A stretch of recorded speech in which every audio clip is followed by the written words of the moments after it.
السلام عليكم ورحمة الله. نبدأ بالرحمة على الشهداء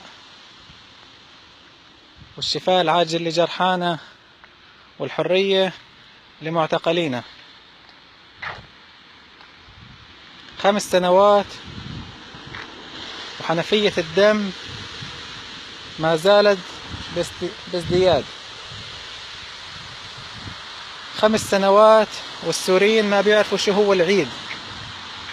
5 سنوات من القتل والتشريد والاعتقال والتهجير.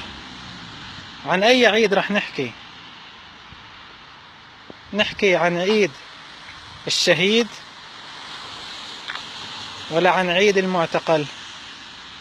نحكي عن حرقة قلب أم الشهيد ولا حرقة قلب أم المعتقل؟ نحكي عن زوجة المعتقل ولا زوجة الشهيد؟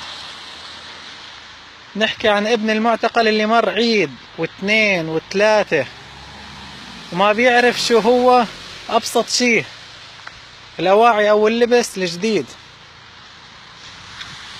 نحن أولادنا كبرت قبل أوانه. عن أي عيد رح نحكي؟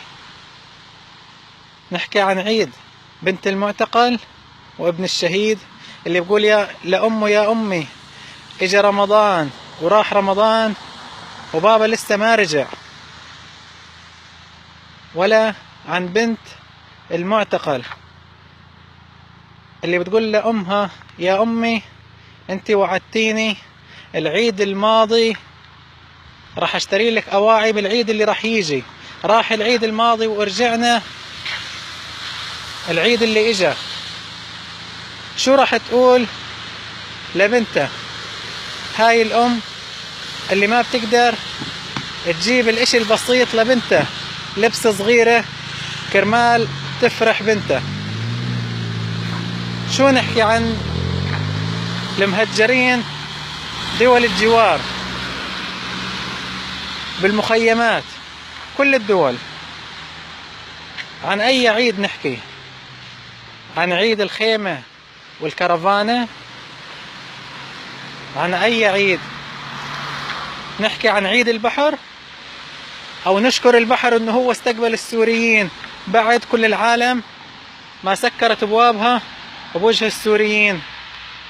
نقول له شكرا يا بحر، أنت أخذت الطفل وأخذت العم وأخذت الأب وأخذت الجد وأخذت الأم.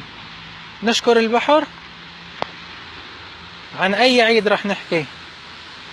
نحكي عن عيلة تشردت، أخ بالأردن وأخ بلبنان وابن بأوروبا وابن بسوريا وبنت بتركيا. عن أي عيد رح نحكي؟ نحن وجعنا كبير، وجع السوريين كبير. كل العالم سكرت الابواب بوجهنا، واضطر السوري ينزح من بلده بسبب القصف الروسي والطيران الروسي وطيران التحالف وطيران الأسد ودعم العالم جميع لنظام الأسد. فاضطر السوري ينزح ويهجر أولاده ويطلع بالبحر، يا بيموت بالبحر يا بوصل إلى بر الأمان. عن أي عيد رح نحكي؟ عن أي عيد؟ نحكي عن عيد أهلنا المحاصرين بريف الشام ولا بحمص؟ ولا نحكي عن البلد المنسية، البلد المنسية اللي عن دور النظام منسية والأيام هاي منسية؟ دير الزور، دير الزور والرقة. دير الزور اللي كل يوم عم بصير فيها مجازر، والرقة وما عم نسمع أي حدا بطلع وبدين هاي الجرائم. عن أي عيد رح نحكي؟ وجعنا كبير. نحكي عن المعتقل اللي إله 5 سنوات داخل أقوية النظام، ما بنعرف عنه إذا هو عايش ولا طيب ولا ميت، ما حدا بيعرف عنه شيء. نحكي عن السماسرة اللي نصبوا على عشرات الآلاف العيل انه راح نطلع ابنكم مقابل مبلغ مالي كبير. عن شو راح نحكي؟ اي عيد راح نحكي؟ ما بعرف.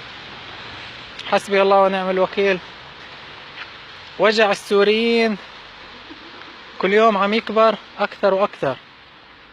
وجع المعتقل والشهيد والمغترب واللاجئ واللي تهجر من بيته، قلب سوريا تهجر من بيته من منطقة لمنطقة أخرى. حسبي الله ونعم الوكيل. إن شاء الله الفرج قريب. الفرج